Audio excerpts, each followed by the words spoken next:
Good afternoon. So this morning we looked at how to develop the mind of great compassion, the indispensable quality that leads to the attainment of all the great qualities of the paths. And we saw that one needs to develop great compassion, which is the wish that may all sentient beings without exception gain freedom from suffering and its causes, and in particular the afflictions and the seeds of the afflictions. One first trains by recalling the kindness of all sentient beings. And I went through the meditation whereby we come to recognize sequentially, starting with our parents and then moving on, about the kindness, the impact they have on our lives, so that we develop a tenderness towards all. As we develop a tenderness towards all, the wish for them to be happy, to abide free of suffering, arises within us. And this is when our compassion is starting to arise. And we develop it ever further to the point where we develop a wholehearted resolve, a determined attitude. I myself will guide all beings so that they attain a state freed of suffering, so that they abandon their afflictions together with their seeds.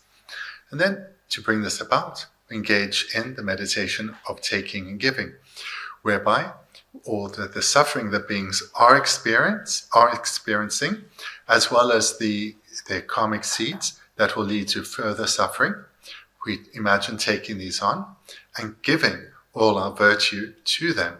The causes for happiness we have accumulated, we give to them. And in this way, we imagine beings gaining freedom from suffering and abiding in the lasting happiness of Buddhahood. Just prior to engaging in the meditation of taking and giving, one generates wholehearted resolve, this determination whereby one says, it is my responsibility to help others. I will do so. And then one engages in the meditation on taking and giving. And this we use as a basis to generate bodhicitta itself, which is in order to actually guide beings to a state freed of suffering, I need to become the most skilled of guides. I need to become a Buddha. For their sake, I commit to becoming a Buddha. When one generates great compassion, one wants all beings to gain freedom from suffering, which in particular means freedom from the afflictions and the seeds of the afflictions. And with this motivation, one develops this motivation so that one takes it as one's personal responsibility. It's not one is not satisfied with this mere wish, may all beings be free from suffering and its causes, but one develops the wholehearted resolve, this mind of altruistic mind of special intention, whereby one says, this is my responsibility to make sure that each being is guided so that they come to gain their freedom. When wholehearted resolve is generated, though, one also recognizes, whilst this is my responsibility, I lack the capacity to accomplish this ability, this aspiration, because I am limited myself. I'm still impeded by the afflictions and various obstacles. And moreover, beings are diverse in their own karmic backgrounds and inclinations. I don't really know how to help each one perfectly because of my own limitations. Therefore, I have to spiritually develop and I need to become a perfected being, a Buddha. So this is part of the resolve of the mind of bodhicitta, whereby one commits to becoming a Buddha. And the second part is in order to lead all beings to liberation, to their own enlightenment. So this is the mind of enlightenment, mind of bodhicitta, whereby the practitioner who has just developed wholehearted resolve, taken responsibility to help others, makes the commitment that in order to help others, I have to become a Buddha, the most skilled of guides who can help beings perfectly in accordance with their own individual disposition and inclination, be able to have limitless emanations appearing in worlds and forms that are ideally suited to each being. And with being able to interact with others in the most skillful of ways, because of beings' individual karmic predispositions, their own personalities. They require intervention, guidance in varying forms. So I must become a Buddha. Nothing else matters. I need to become a Buddha for the sake of others. And then finally, in order to make this happen, to become a Buddha, I need to accumulate the causes. Therefore, I commit to engaging in the 6 perfections, practicing the 6 perfections. The perfections of generosity, ethical restraint, patience, enthusiastic perseverance, concentration, and wisdom. Where we've come to is a meditation on taking and giving, which followed generating great compassion, which followed recalling the kindness of all others and wanting to repay their kindness. This meditation that we've been looking at today is developed in dependence on the prior meditation on meditating on emptiness. So these 2 meditations on emptiness and bodhicitta, these have an interdependent relationship in that the one aids the cultivation of the other. So yesterday, if we look at the text, at the first of the 6 points, the first of the points we've looked at thus far in the main practice, consider all phenomena as being like a dream. So to look at this term again, all phenomena, which means anything and everything that exists. So we take that, so anything and everything that exists is like a dream in the sense that it appears in one way, but it does not exist in that way in reality. It is empty of existing by way of its own nature or independently, but is rather a dependent arising, dependent on causes, parts, labeling by mind. So this is what we looked at earlier. So the meditator, now meditating on bodhicitta, has this understanding in mind. So whilst they're meditating on the kindness of others, and they're in the relationship with others, this understanding of interdependence and emptiness will be pervading their meditation. So this morning, this wasn't mentioned explicitly at all, but the skilled meditator will nevertheless be meditating on the kindness of others with an understanding of dependence and arising and emptiness.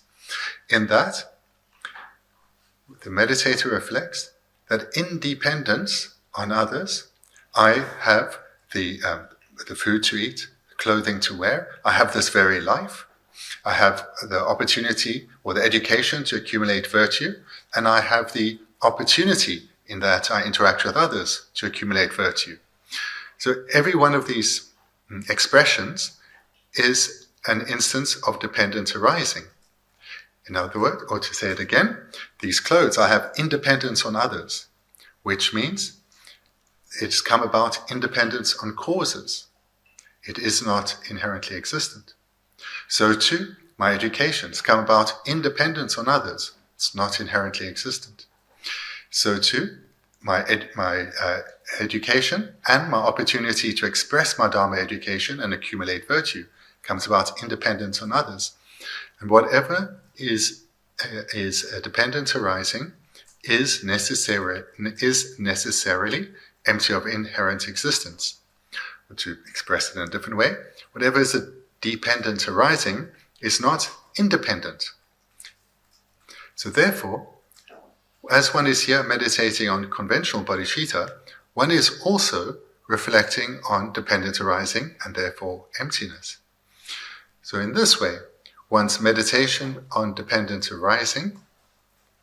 one's meditation on compassion is enhanced by one's meditation on dependence arising and emptiness.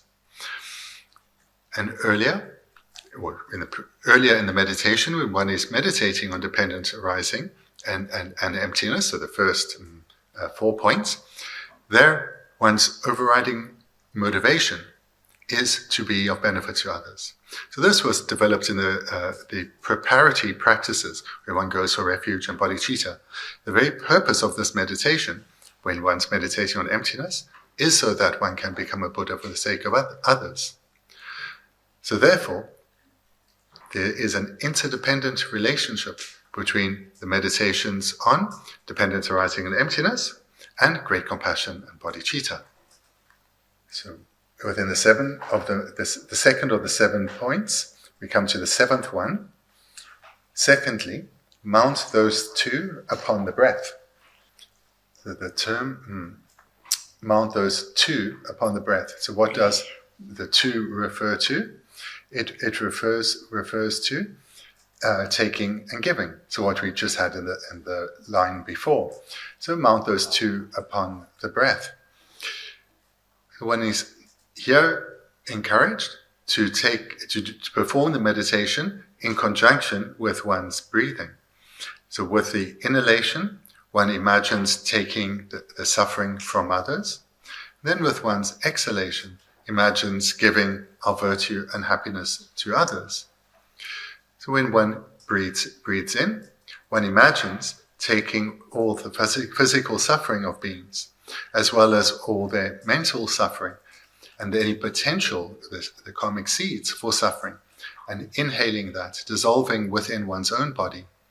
And then exhaling all one's happiness and the seeds of virtue, giving these to others, and it dissolving into them. One utilizes the breath for taking and giving, and one utilizes the breath as if it was the vehicle by which one brings the suffering and the causes of suffering to others to oneself, and that vehicle then enters oneself and dissolves within, and then that same vehicle then is loaded with one's virtue and all happiness and joy, and then that vehicle is sent to other beings and dissolves into them. So this is how one utilizes the breath in this way, as a vehicle or pathway by which one takes the suffering and gives virtue and happiness to others. And with the exhalation, or with the inhalation, one imagines alleviating their suffering, that beings becoming a light in the sense of their burden or suffering is being removed.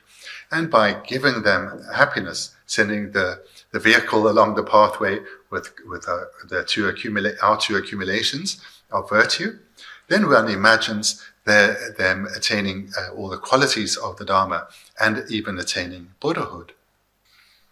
Continuing to look at the meditation or continuing to engage in the meditation on taking and giving, we come to the 8th point: 3 objects, 3 poisons, and 3 roots of virtue. So we will continue to engage in taking in terms of the 3 poisons and giving in terms of the 3 roots of virtue. So what this refers to is in relation to 3 general groupings of objects, then the 3 poisons arise. And what beings require so as not to give rise to the 3 poisons are the 3 roots of virtue. So if we divide objects into 3 groups, so objects, it's not necessarily material, it's objects of mind. So whatever the mind is engaged with, maybe material, maybe something else, maybe a person, maybe a consciousness. So if we divide objects into 3 groups, that which is neutral, that which draws us towards it, and that which that repulses us away from. So there are 3 groups: that which you're neutral towards, that which you like and dislike. So what draws us towards it or repulses us from. So 3 groups of objects. Now, when ordinary beings, the way they relate to these 3 groups of objects is by means of the 3 poisons. So neutral objects, beings have an attitude of confused ignorance. Objects which that draw the being towards them, that they find attractive, this is the mind of attachment. And objects that repulse ordinary beings, these are engaged with the poison of anger. So in this way, the 3 poisons of confused ignorance, attachment, and anger are how one relates to objects in general. And it's through the arisal of the afflictions that beings thereby create the causes for further suffering. They speak unskillfully, act unskillfully, and so forth. So, whilst engaging this meditation on taking and giving, one will have long since understood the workings of the afflictions, how they rise in relation to an object, and being an affliction, they lead to the accumulation of the causes of suffering. Here then one imagines taking these three poisons and dissolving them within oneself, and giving the three roots of virtue. And the three roots of virtue are the opposite to the three poisons. So, non-confused ignorance, non-attachment, and non-anger. So these minds, non-confused ignorance, non-attachment, and non-anger, one imagines giving, so as beings no longer operate under the causes for suffering, the three poisons, but rather the causes for happiness, the three roots of virtue. The three poisons are that of confused ignorance, attachment, and anger. So this confused ignorance is a broad category which relates to where one lacks knowledge, where one is confused and ignorant, doesn't know what to do. Within that category is also the ignorance in relation to reality, how we misperceive reality. So this is something we spoke about in depth yesterday. So bearing in mind now the meditator, prior to the meditation on taking and giving, they would have been meditating on emptiness. So they would have been aware of the role that the ignorance of self-grasping plays in suffering. And in the preliminary meditation, the preliminary practices, there, when meditating on true sufferings and true origins, again, they would have been aware of the role that ignorance plays in terms of the afflictions and thereby our suffering. So what I'm pointing to here is how one's prior meditations aid the later meditations. It's really a circular process whereby prior meditations aid later meditations, and as the later meditations develop, the earlier meditations strengthen too, because the themes are replicated or continue throughout the various sequence of trainings. They're not isolated. So when one is meditating on taking and giving, one has meditated on cultivating the wisdom realizing emptiness. And then, so the first four steps. And before that, in the preliminaries, one was also meditating there on the need to cultivate the wisdom realizing emptiness, the antidote to the ignorance of self-grasping. So therefore now, when one is engaging in this meditation on taking and giving, one is imagining taking on suffering, giving roots of virtue. But within that, one has the very clear understanding of what beings require to be free of suffering, which is to come to recognize true sufferings and their origins and cultivate the wisdom realizing emptiness to eradicate the ignorance of self-grasping. So this isn't what one is necessarily calling to mind whilst one is engaging in taking and giving, but one is very aware of that. One has just been meditating on that previously. So therefore, one knows this is what I need to do to gain freedom. This is what others need to gain their freedom. I need to become really skilled in this, not just so that I can gain my own freedom, but so that I can guide others to gain their freedom. And this then too links with the motivation of bodhicitta, whereby one commits to becoming a Buddha for the sake of others, so that one can guide them well. And that too then links to the verse from Sutra that I mentioned this morning, where the Buddha is saying, I cannot wash away the suffering, the non-virtue of beings with water. I cannot remove their suffering with my hands. I cannot bestow my qualities upon them. I can only help by teaching and them striving to liberate themselves. So with all of this in the back of one's mind, one is engaging in this practice of taking and giving and thereby giving us a greater strength to apply oneself to this entire process of meditation. For example, to apply oneself to the meditations on emptiness so that one can become ever more skilled and thereby act out this process of giving the Dharma. So therefore, I hope from this explanation, it's clear why the preliminaries are indispensable for the main practice and how the main practice the two parts, they aid each other and aid the preliminaries. So there is this circular process whereby one training builds on another, and as the latter training develops, the prior ones also develop. And then the 9th subpoint, train by applying these words in all activities. So the 9th point, train by applying these words in all activities. So in order to cultivate the various qualities of the Dharma, one studies and reflects on what one studies. And in this process, one will also memorize verses that inspire one, that turn one's mind to the Dharma. And here in the practice of taking and giving, this is particularly useful, whereby verses that touch your heart, you have them memorized. And in order to engage in the practice of taking and giving, or prior to that, generating great compassion and bodhicitta, one can recite these verses, and verses that inspire you to take on the suffering of others. May all the suffering of beings ripen up upon me, and may I give all my virtue and happiness to others. In this way of training, one utilizes to aid the practice of taking and giving. Whatever one recites whilst engaging in the meditation on taking and giving, this is up to oneself. But the meaning would, of course, be, may I take on all the suffering and causes of suffering of beings, and may I give all my virtue and happiness to others. So one verse that everyone knows, and you could utilize this if you wish, is the refuge and bodhicitta verse at the outset, whereby one reciter go for protecting refuge of the Buddha, Dharma, and Supreme Community until Buddhahood is obtained. By the merit of practicing generosity and the other perfections, may all beings attain enlightenment.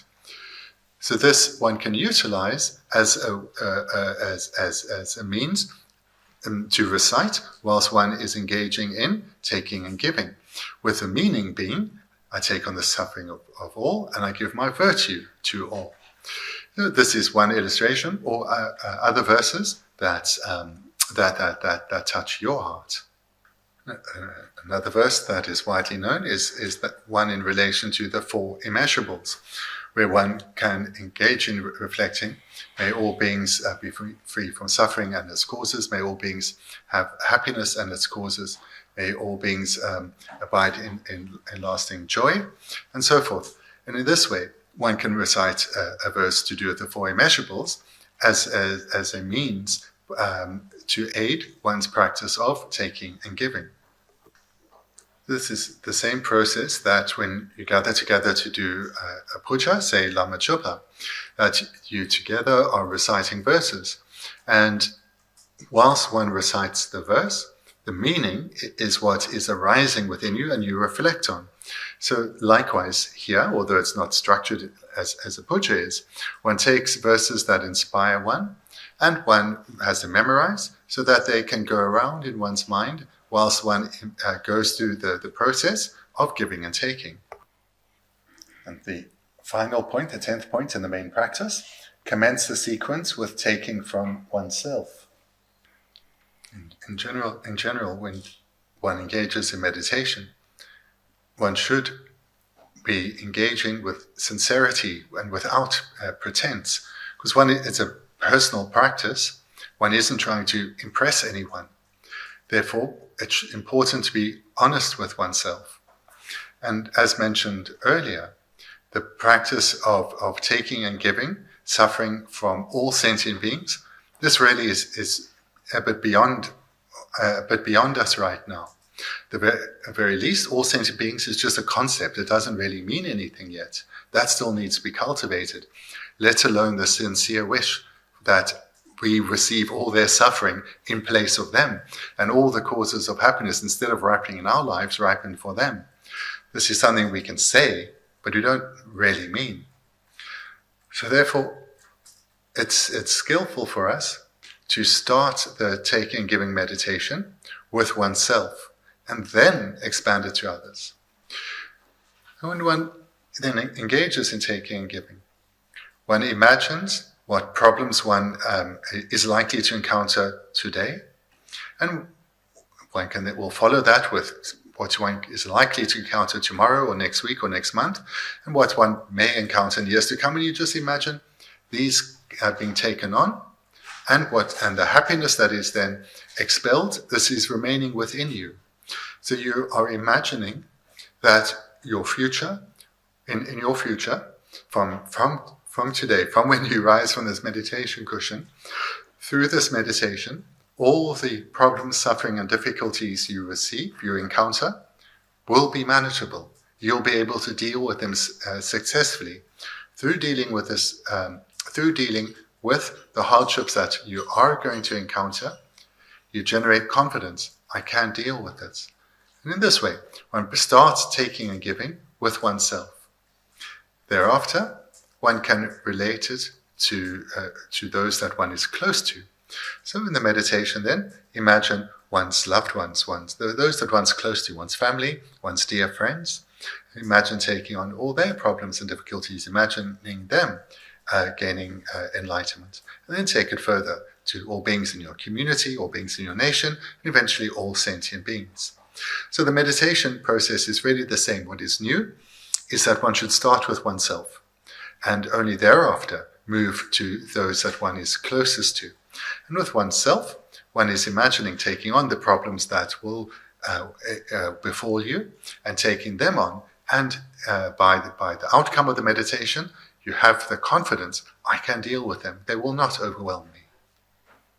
And similar to what I mentioned earlier in this afternoon, to draw the link between this meditation here and what one will have done prior in the meditation. And that to have a genuine wish to free all sentient beings from suffering, which is an indispensable requirement for the actual mind of compassion, the Buddhist mind of compassion, or what Buddhists mean by compassion, one has to, before that, have a wish for oneself to be free of suffering. If one merely wishes for others to be free of, for example, illness, but not taking care of one's own health, that's really not very skillful at all.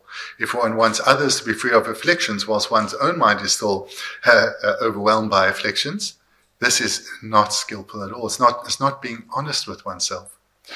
Because right now, we are very concerned with our own well-being.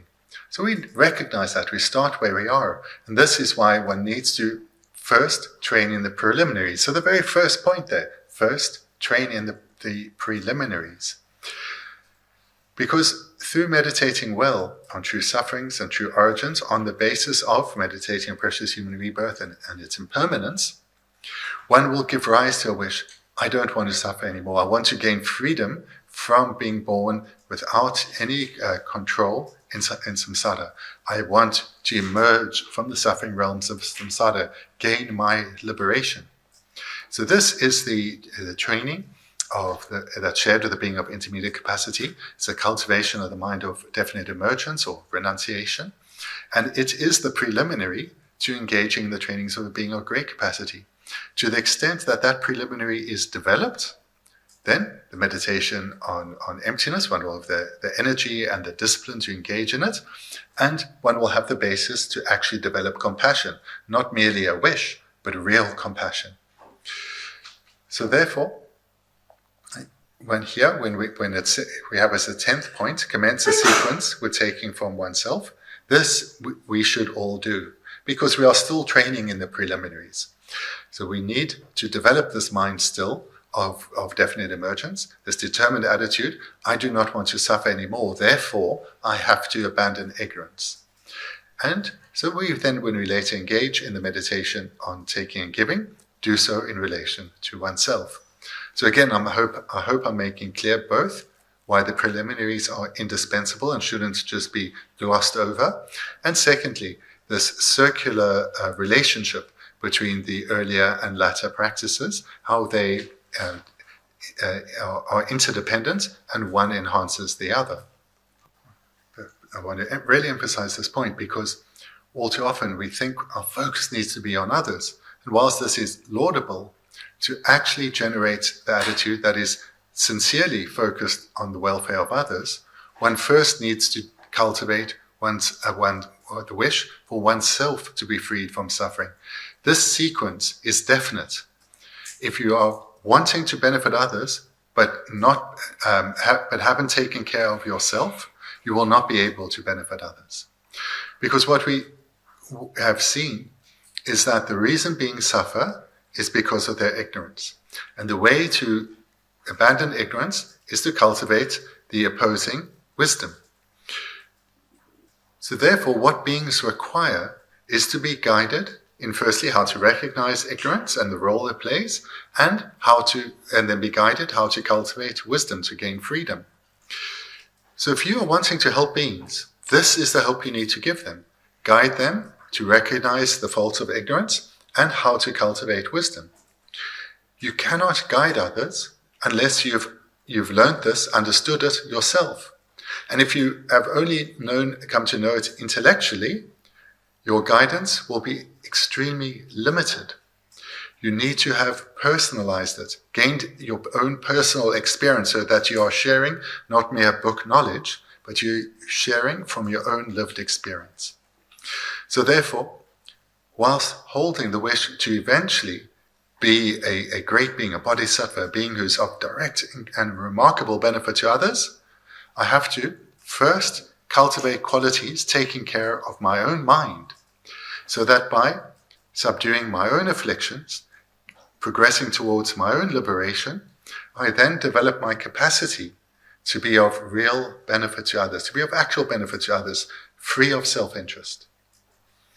So therefore, it's imperative that one focuses on recognizing one's own condition and applying solutions to one's own condition, but within the overall framework of eventually being able to help others. So the mind of bodhicitta, this is a mind that is characterized by the wish to guide all beings to gain freedom from suffering, and in order to do so, I must become a Buddha. So that first part has come about through recognizing why one suffers and that I can gain freedom from it. That part has to be done in relation to oneself. And therefore, to say as an aside, some translations will call this self-compassion. Then one needs to lift that gaze and place it on others, recognizing all beings are in the same predicament, but I'm limited still. I have to go beyond limitation, become a Buddha for their sake. So therefore, there is a definite sequence on needing to look at one's own mind, radically transform one's own mind, but with a general motivation that this will enable me to be of benefit to others. And then when one has made radical transformation, one's beneficial activities will be sincere. There won't be a mere expression of doing the right thing, but it'll be an expression of who you are, a bodhisattva. And this process is the same as by which the rules of which society operates, in that if one has the wish to interact with others in a specific way, you yourself need to be sufficiently skilled to interact with them. So if you have a love of a particular sport and you'd like to share that love with others and perhaps be a coach, you need to be pretty good at what you're doing and have a good understanding and be skilled in the expression of that particular sport. Otherwise, what are you going to do? You can clap and cheer, but you're not going to be much of a coach. And if it's a field of education of any kind, you need to be educated. Otherwise, what are you going to say? Or if it's any particular profession, a profession other than teaching, whether it's medicine or any profession, one needs to be skilled in that. Otherwise, one is going to be nothing more than a charlatan. So too here in the Dharma. In order to be able to have really meaningful benefit to others, one has to have trained and transformed one's own mind first. So thus far in our time together, we've really covered some incredibly important points first the preliminaries, then yesterday we looked at the stages of meditation for cultivating the wisdom realizing emptiness, and today we've looked at the stages of meditation for cultivating great compassion. These are the two primary minds of the Mahayana, great compassion and the wisdom realizing emptiness. These primary minds of the Mahayana, or principal minds of the Mahayana, love and compassion on one hand, and the wisdom realizing emptiness on the other. These, the Mahayana tradition, are all focused on guiding in how to cultivate. So here we can think of the great Lama text by Lama Tsongkhapa, both the middling and the great, whereby there are stages to train one's mind in, the preliminaries, and then the actual trainings of the actual main practices of great compassion and bodhicitta and the wisdom realizing emptiness are presented in exquisite detail, with detail on every single step of training one needs to engage in so that one can become a bodhisattva and then an Arya bodhisattva. Shantideva's text also presents the training in a particularly beautiful way, with an emphasis on the trainings of the bodhisattva, the deeds of the bodhisattva. So this text is very brief. As we can see, it's just a few pages. So the intended audience is quite different. The intended audience of this brief text is for those who are already learned in particular the Lamrim, as well as the Bodhisattva's way of life. In that is where one gains the knowledge required to cultivate each step correctly and completely. Where this text, the role this text, or text like this plays, is that for those who are already greatly educated, and again, educated in the Dharma means both not just intellectual, but that it's been cultivated within, a text like this is very brief. It can be committed to memory, one can recall the lines, and all that knowledge and meditation one has done prior will arise, and one can use it as a meditation manual. So this is the purpose of these kinds of brief texts. They are for those who are already well learned. So for ourselves, as beginners, texts like this, we should relate to them as for inspiration, to develop our motivation to continue to engage well, to put energy into our trainings in texts like the Lamrim or Shantideva's Bodhisattva way of life. So looking at this title, Transforming Adversity into the Path to Enlightenment. So in our own lives, we encounter so much adversity, and it's certainly the case for bodhisattvas, those who are engaging with suffering beings, wanting to guide them to attain enlightenment. So the bodhisattva will encounter a tremendous amount of adversity, and this point is about how to transform adverse circumstances into mental paths that lead to the attainment of enlightenment. So that, in other words, to take an adverse circumstance and use it and relate to it in a skillful manner so that one is creating the causes that will lead to enlightenment. This is the meaning of path to enlightenment, creating the causes that will lead to enlightenment.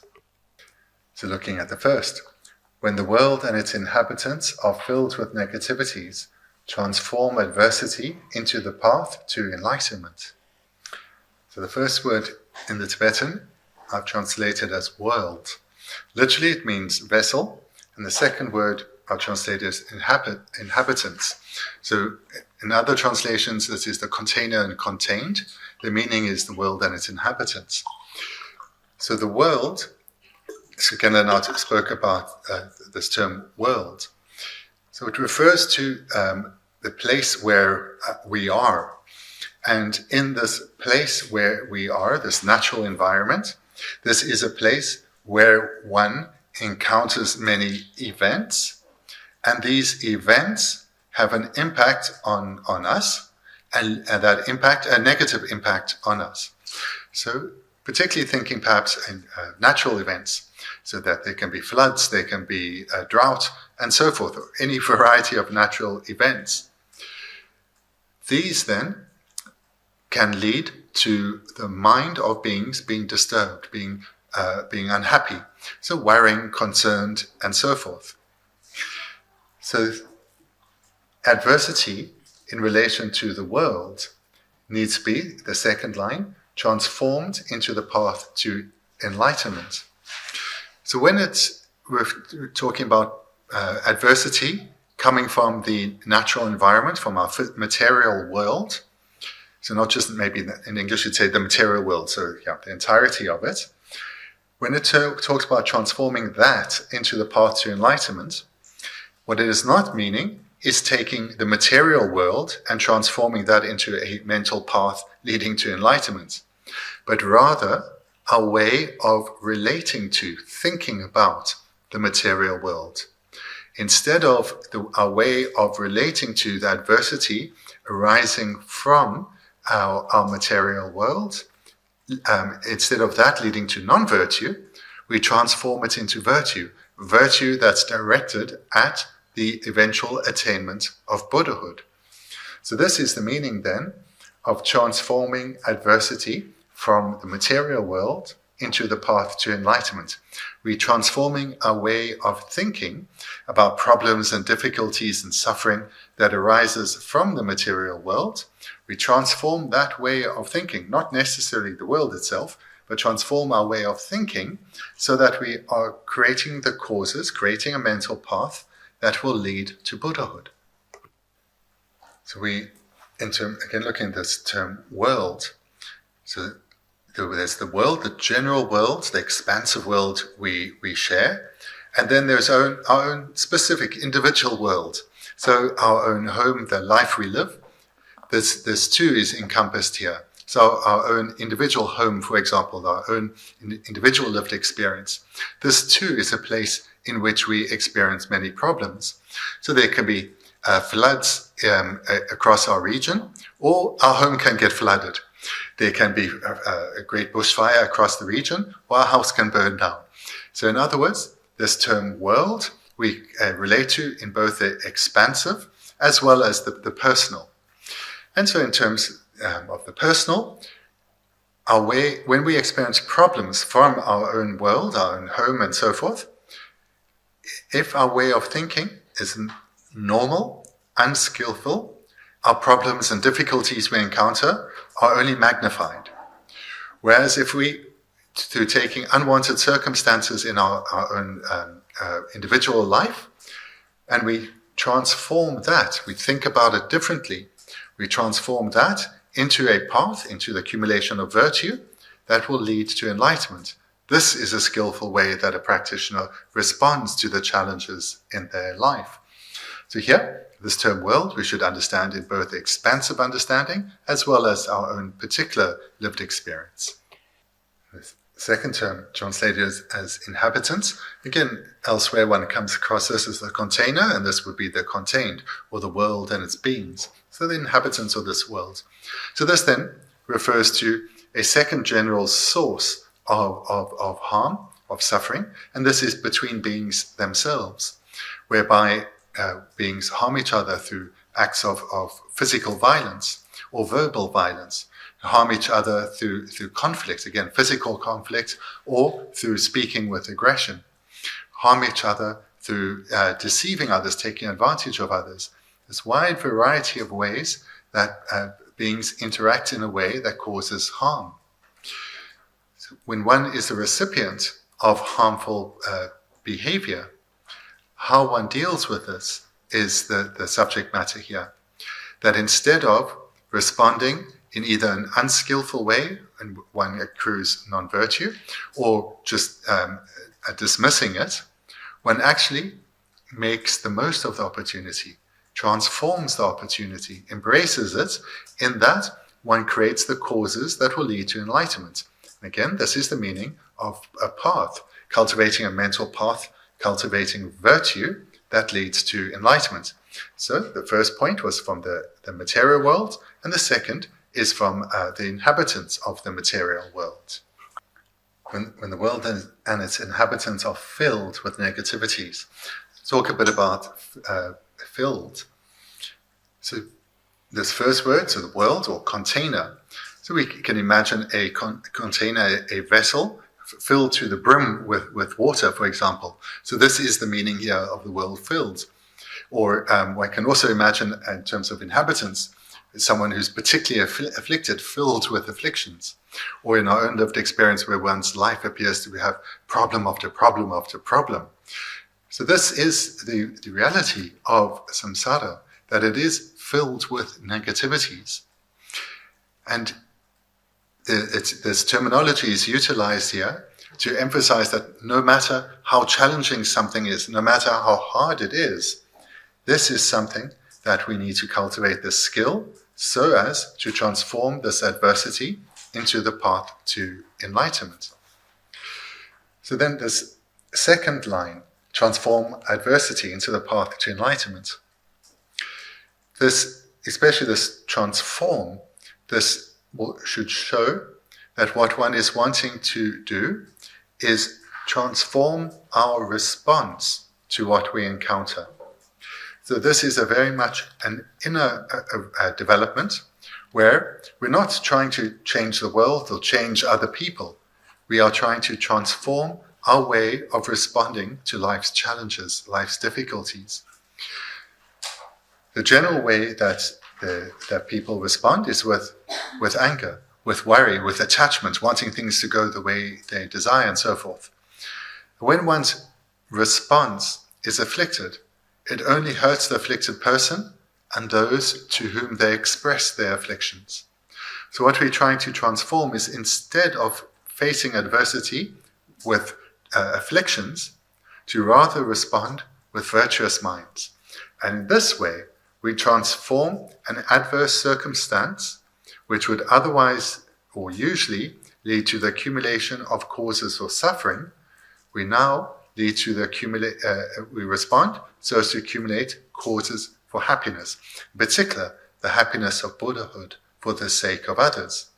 So in brief, transforming adversity refers to transforming our way of thinking, so that when we encounter adverse circumstances, our natural response becomes one of virtue rather than an afflicted response.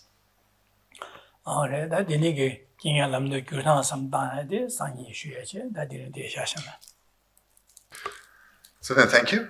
We can conclude there for this afternoon. And tomorrow we'll continue here and continue to look at transforming adversity into the path to enlightenment. Thank you.